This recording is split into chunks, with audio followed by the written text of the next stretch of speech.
Sarah Johnson walked down the busy street of Millfield Town. She wore a plain blue t-shirt, old jeans, and simple sneakers. Her brown hair was tied in a messy ponytail, and she carried a worn-out handbag. People passed by without giving her a second look.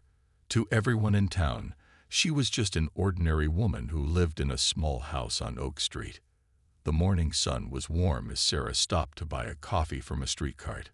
The seller smiled at her, the same way he smiled at all his regular customers. "The usual, Sarah?" he asked, already preparing her drink. "Yes, please, Tom. It's going to be a busy day," Sarah replied, handing over a few coins. Tom had known Sarah for 3 years now. She came by his cart every morning, always friendly, always dressed simply. He had no idea that the coins she gave him were just a tiny fraction of what she could spend. What no one in Millfield knew was that Sarah was married to Robert Chen, one of the richest men in the world. Robert had made billions in tech and real estate. His face appeared in business magazines and on TV. But Sarah, she chose to stay out of the spotlight. They had met 5 years ago when Sarah was working as a kindergarten teacher. Robert had come to donate money to the school, and they had fallen in love quickly. They married in a private ceremony with only 10 guests. After the wedding, they'd made a deal. Sarah would live a normal life away from the cameras and the pressure that came with great wealth. Robert would keep their marriage private to protect her. Sarah sipped her coffee as she walked toward the Millfield Community Bank. Today was important. She needed to access some documents about the Royal Plaza hotel chain. Most people didn't know that Robert had given her the hotel chain as a wedding gift. The papers were kept in this bank's vault for safety. The bank was a tall building made of glass and stone. As Sarah pushed through the revolving doors, cool air from inside hit her face. The bank was busy with people waiting in lines and sitting in chairs. Men in expensive suits and women in fancy dresses talked with bank workers. Sarah, in her simple clothes, stood out for not standing out. She walked to the counter where a young man in a crisp shirt was helping customers. "Good morning," Sarah said with a smile. "I'd like to speak with the manager about accessing some documents in the vault." The young man looked up, his eyes quickly taking in Sarah's appearance. "Do you have an appointment?" he asked, his voice slightly dismissive. "No, but it won't take long. The documents are related to the Royal Plaza hotel chain," Sarah explained calmly. The teller's eyebrows went up. He looked at Sarah more carefully now, confusion clear on his face. "The Royal Plaza hotels. You have documents for them?" "Yes, I need to check something for an upcoming business deal," Sarah said.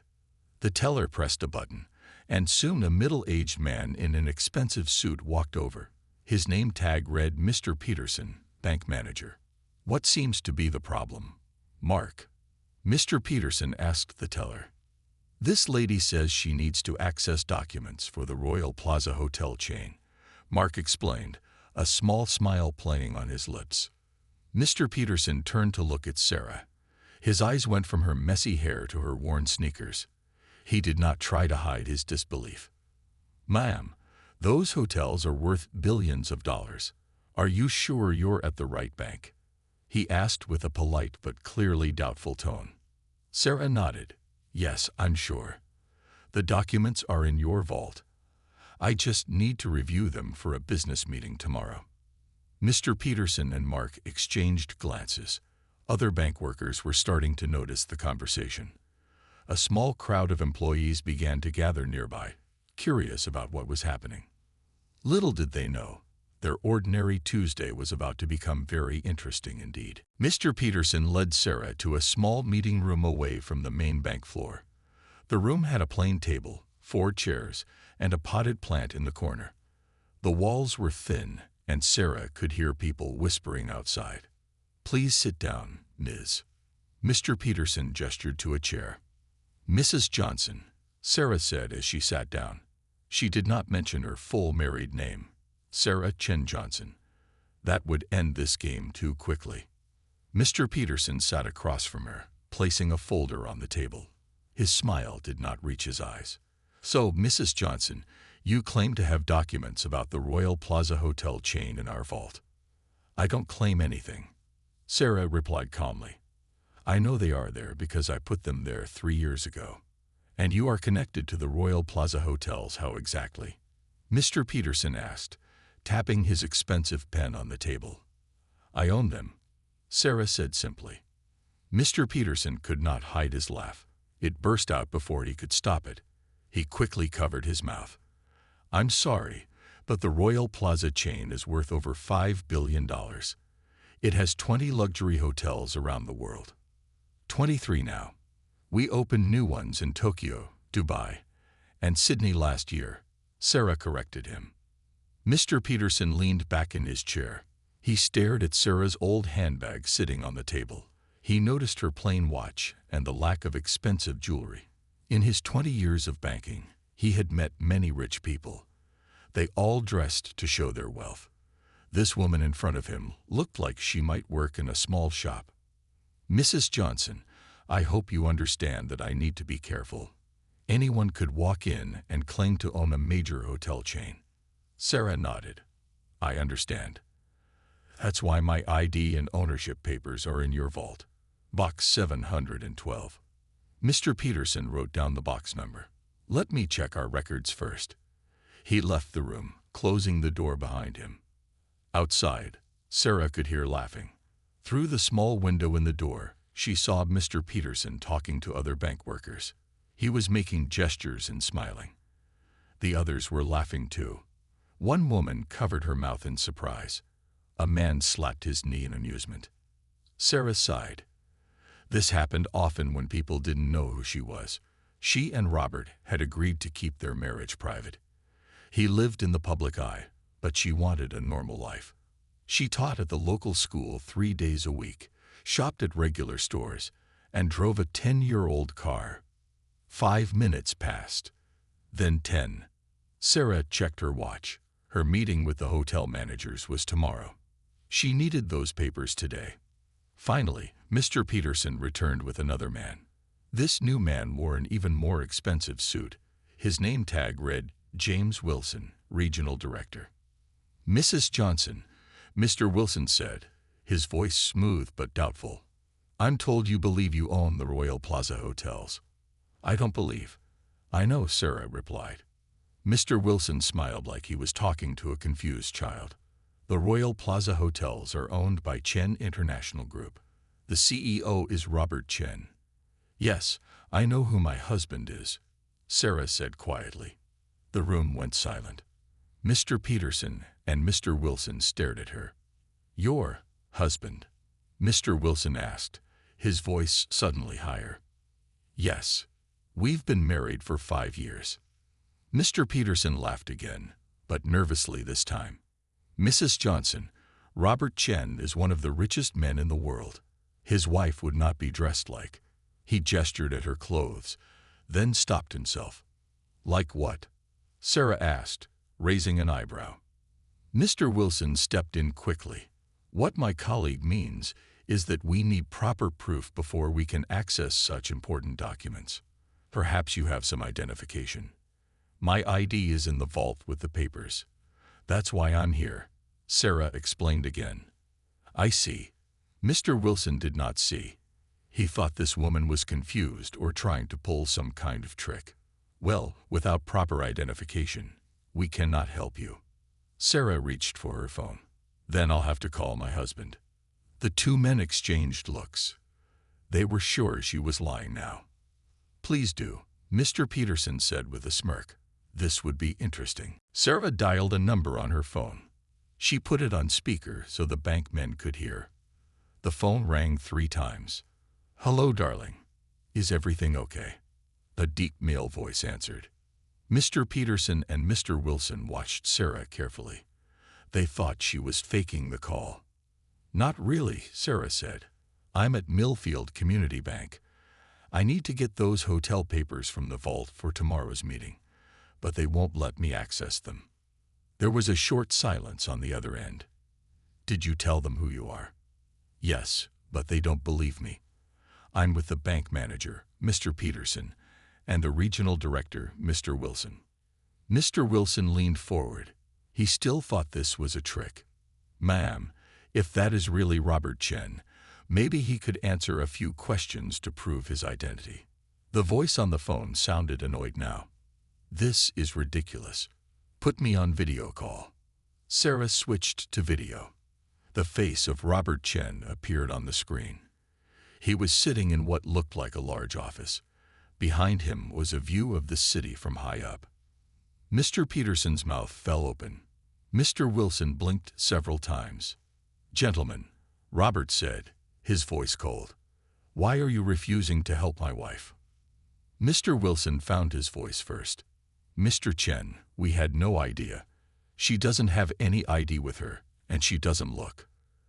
"Doesn't look like what?" Robert cut in. "Like someone who could be married to me. Is that what you were going to say?" The bankmen looked at each other.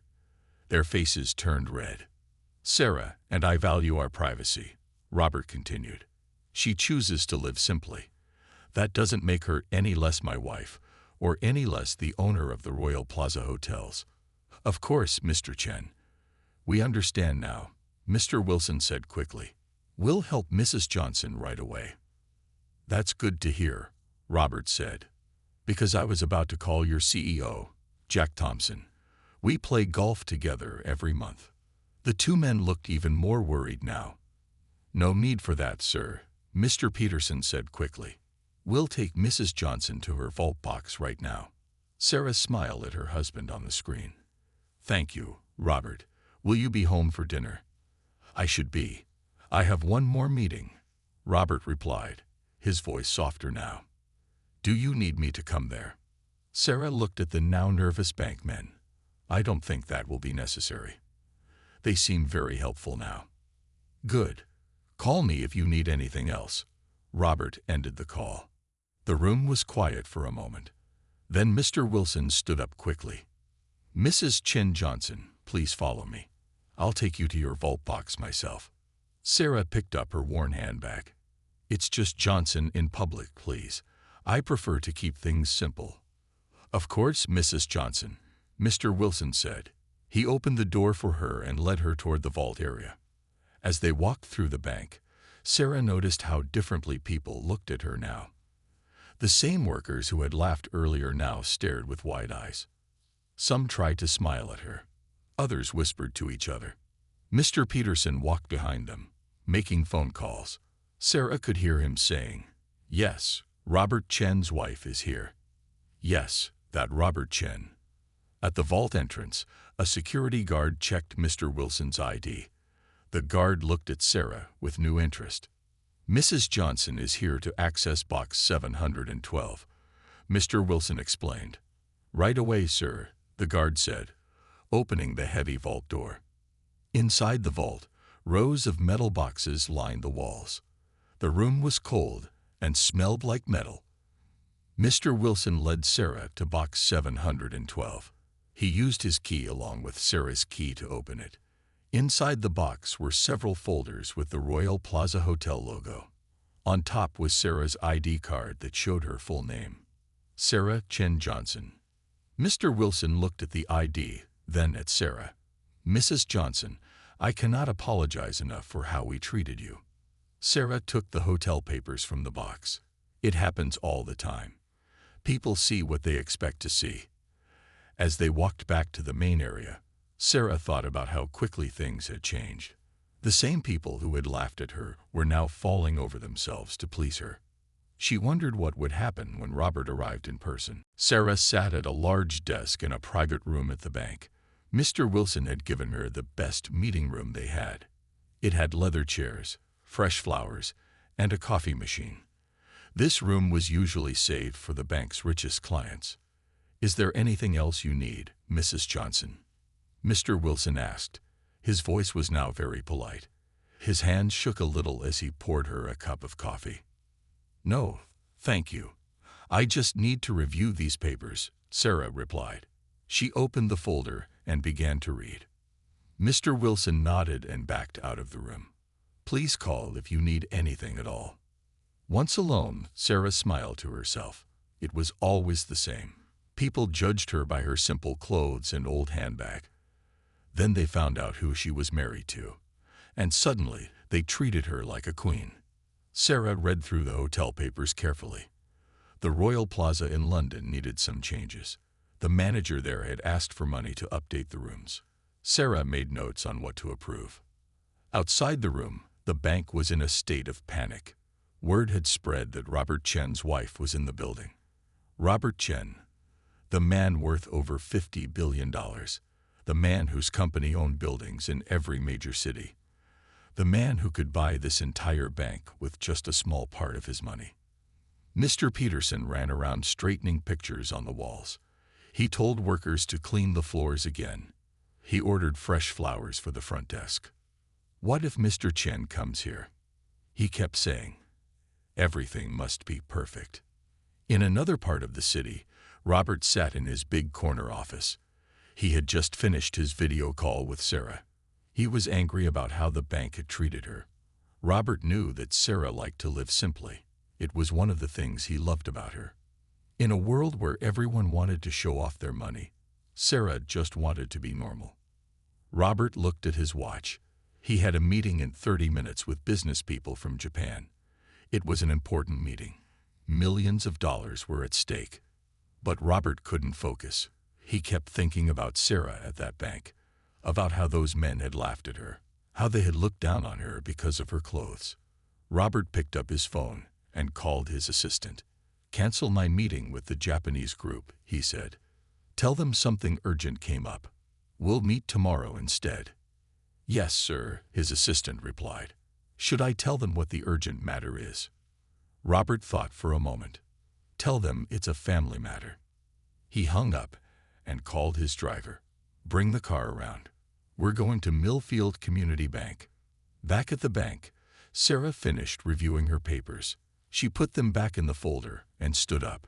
She needed to leave now to prepare for tomorrow's hotel meeting.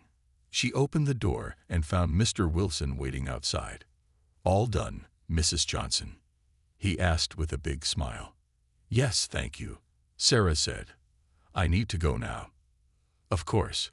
Let me walk you out. As they walked through the bank, everyone stopped to watch. People who had ignored Sarah earlier now tried to catch her eye. Some even took out their phones to take secret pictures. Mr. Peterson hurried over. Mrs. Johnson, before you go, can I interest you in our special services for high-value clients?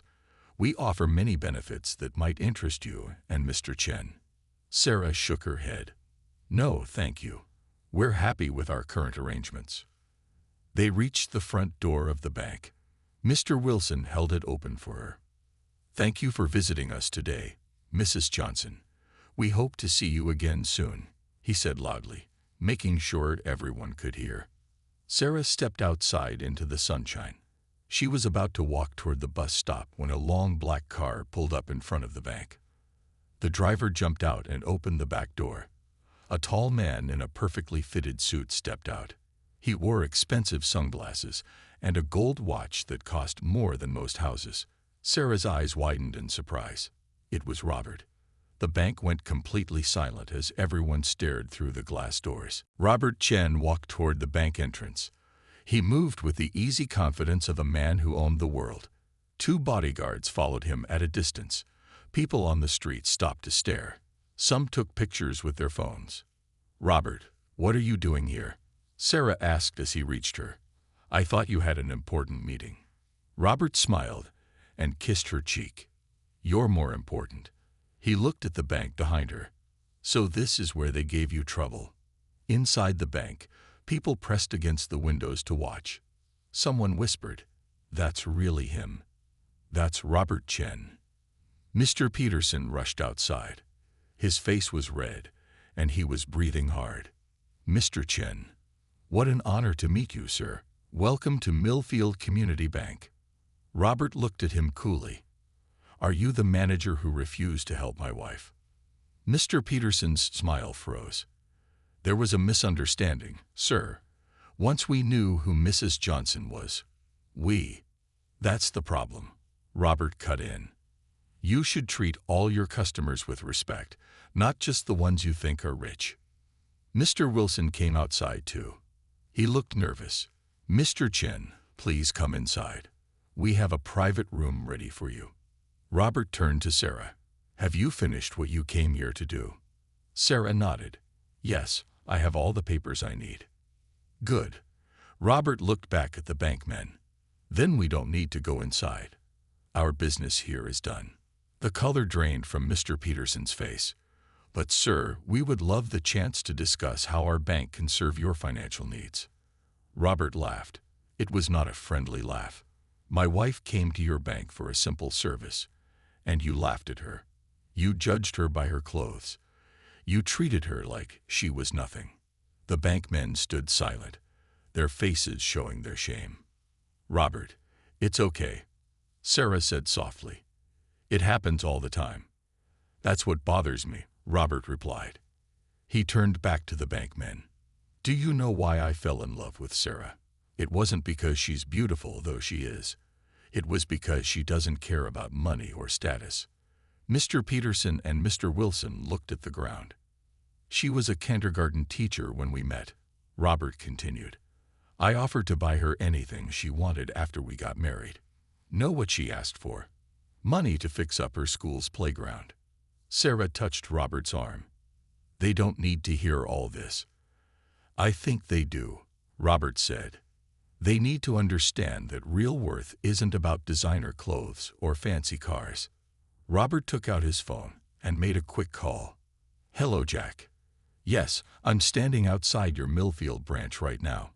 We need to talk about how your staff treats customers." Jack Thompson was the CEO of the entire bank chain. Mr. Wilson turned pale. Mr. Peterson looked like he might faint.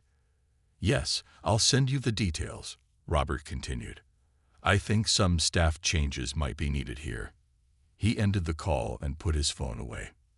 "Now," Robert said to the bankmen, "I have accounts worth over $2 billion at your bank's main branch. Had accounts, I should say. I'll be moving them to another bank." "Mr. Chen, please, that's not necessary." Mr. Peterson cried out. "We made a mistake. We can fix this." Robert shook his head. "Some mistakes can't be fixed with words." He turned to his wife.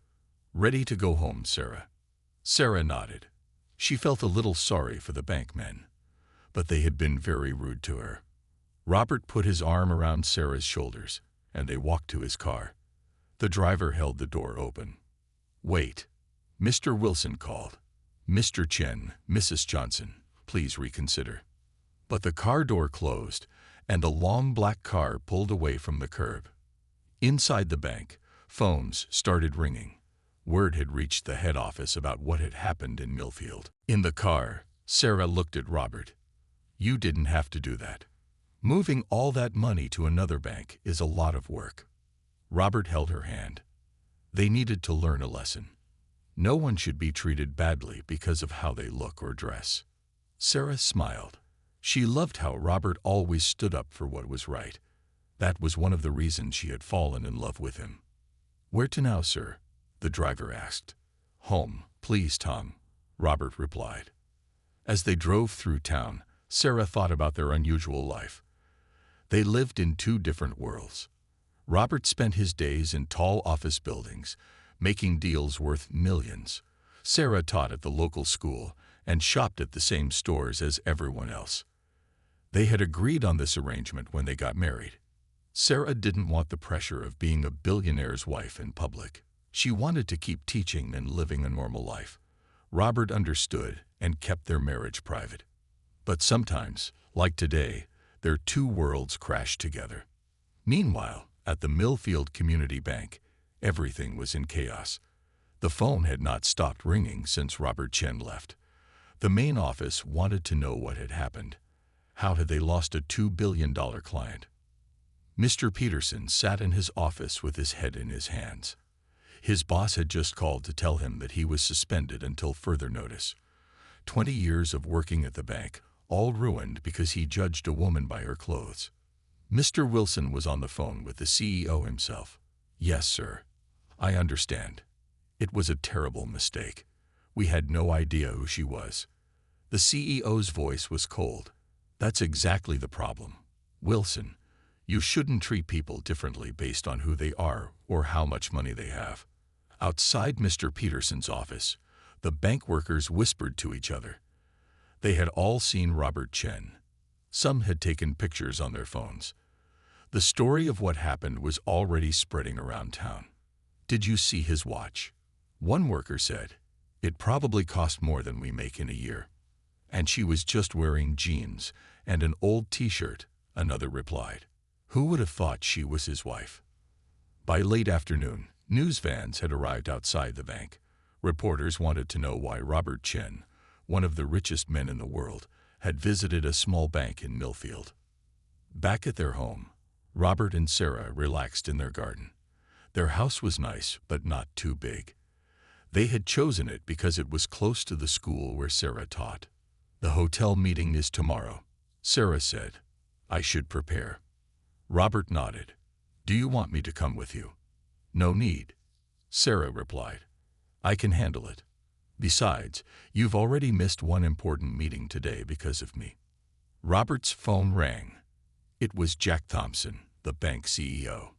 Robert, I cannot apologize enough for what happened today, Jack said. We've suspended the manager, and I'm personally looking into the matter. It's not about punishing people, Jack, Robert said. It's about changing how your bank treats customers. I understand. I'm sending a memo to all branches today. We're going to use this as a teaching moment for our staff. After the call, Robert turned to Sarah. Jack wants us to keep our accounts at the bank. He says they'll learn from this mistake. Sarah thought for a moment. Maybe we should give them a second chance. Everyone makes mistakes. Robert smiled. That's why I love you. Always willing to forgive. He paused. But only if they make real changes. Sarah nodded. Fair enough. As the sun began to set, Sarah's phone buzzed with messages. Her friends from town were texting her about the news. The story had spread quickly. Looks like our secret is out, Sarah said, showing Robert her phone. Their quiet life in Millfield would never be the same again. The next morning, Sarah woke up early. She put on a simple blue dress for her hotel meeting. Nothing too fancy, but a bit nicer than her usual clothes. When she went downstairs, Robert was already in the kitchen making coffee. He handed her a cup. Ready for your big meeting? He asked. Sarah nodded. Yes, but I'm worried about going into town. Everyone knows about us now. Robert sighed. I'm sorry about that. I know how much you valued your privacy. Before Sarah could reply, her phone rang. It was Lisa, her friend and fellow teacher at the school. Sarah, why didn't you tell me you were married to Robert Chen? Lisa's voice was excited and a little hurt. I wanted a normal life, Lisa, Sarah explained. If people knew, they would treat me differently. Well, everyone knows now, Lisa said. It's all over the news. Billionaire Robert Chen defends simple wife at local bank. There are even pictures. After the call, Sarah looked worried. I guess I can't go back to teaching now. The kids and their parents will see me differently. Robert put his arm around her. Give it time. The news will find something else to talk about soon. Sarah drank her coffee. Maybe. But Millfield will never forget. She looked at the clock. I should get ready for my meeting. Take the Bentley, Robert suggested. No point hiding now. Sarah thought for a moment, then shook her head. No, I'll drive my old car. I won't change who I am just because people know I'm rich. Robert smiled proudly. That's my Sarah. At the bank, things were very different from the day before. Mr. Peterson was not there. A woman from the main office had taken his place temporarily. Her name was Mrs. Taylor. Mrs. Taylor called all the staff for a morning meeting. She was not smiling. Yesterday, this branch lost a client worth $2 billion, she said. Why? Because you judged a person by her appearance. The staff looked at the floor, ashamed. From today, everyone will take a new training course on how to treat all customers with respect, Mrs. Taylor continued. And Mr. Peterson has been suspended. One brave worker raised her hand. "Will Mr. Chen bring his business back?"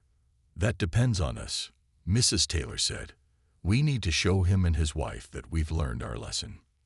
Meanwhile, Sarah drove to the Royal Plaza Hotel in the city for her meeting. As she parked her old car in front of the fancy hotel, the doorman looked confused. "Excuse me, ma'am, that spot is for guests only," he said. Sarah smiled. "I am a guest. I have a meeting with the hotel manager." The doorman looked doubtful but opened the door for her anyway. Inside, the hotel was beautiful. Crystal chandeliers hung from high ceilings. The floors were made of polished marble. Well-dressed people sat in fancy chairs, drinking expensive coffee.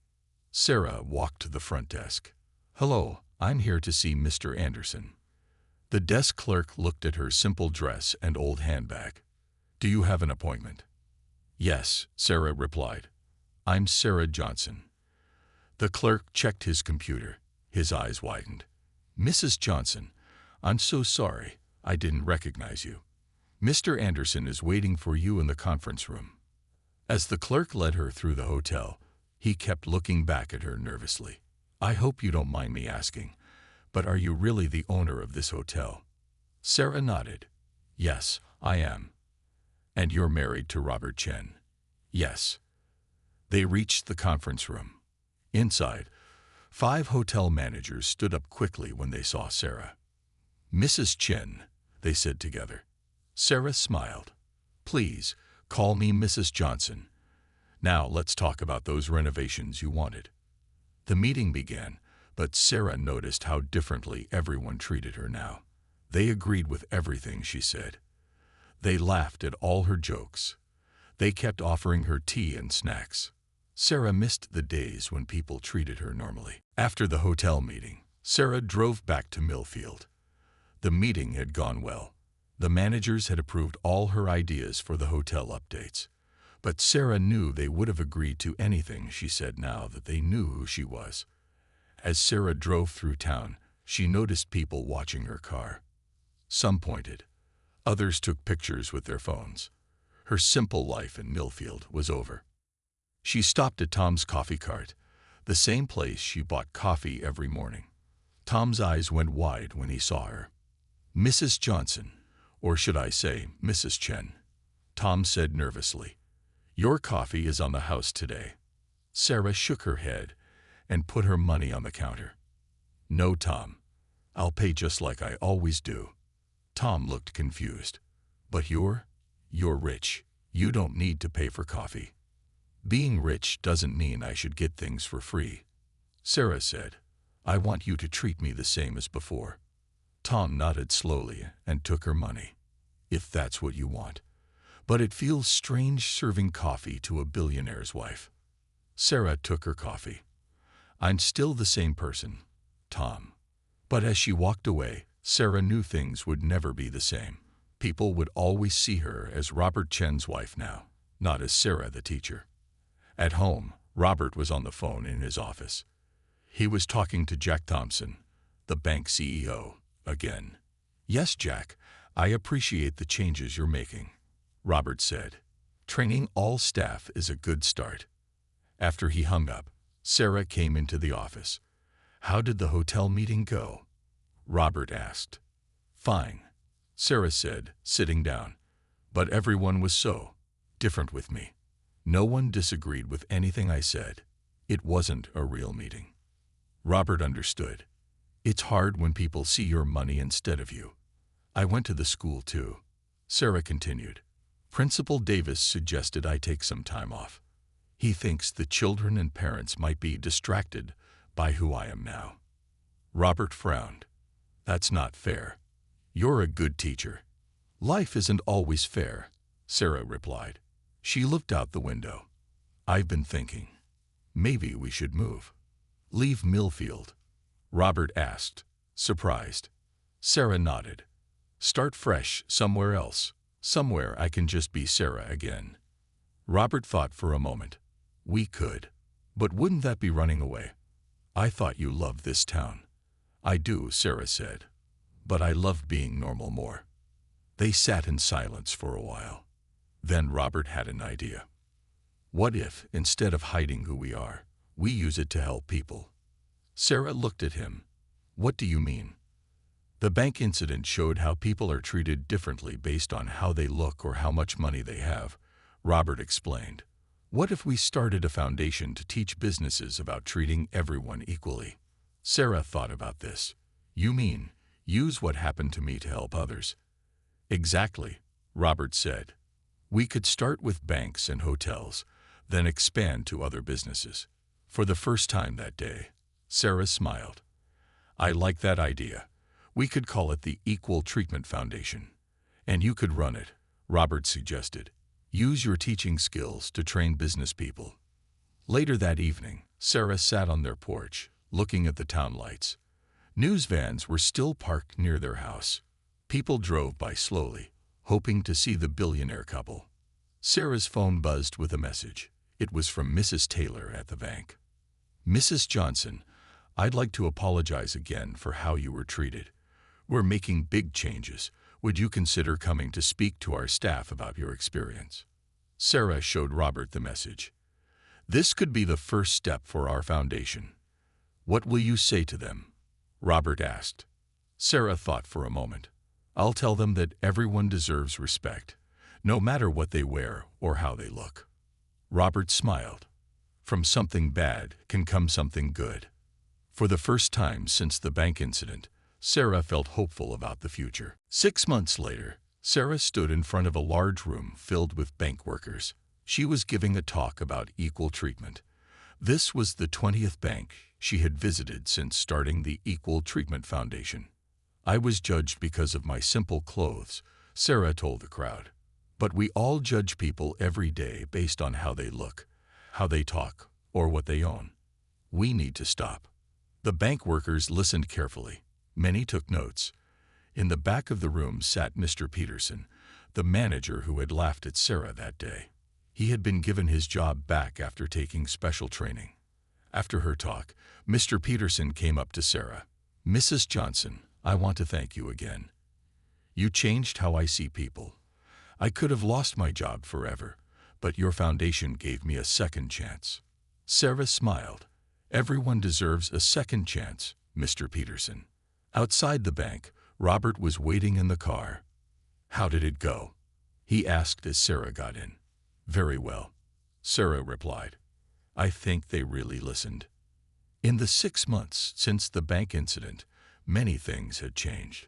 The story of what happened at Millfield Community Bank had made national news. People were talking about how businesses treated customers based on appearance. Sarah and Robert's Equal Treatment Foundation had grown quickly. They had hired a team to help run it.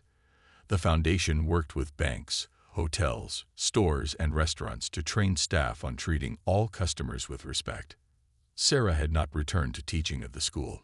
Instead, she now taught business people about fairness and equal treatment. It wasn't the same as teaching children, but it was important work. They still lived in their house in Millfield. After a few weeks, the news vans had gone away. People in town had slowly gotten used to having a billionaire couple living among them.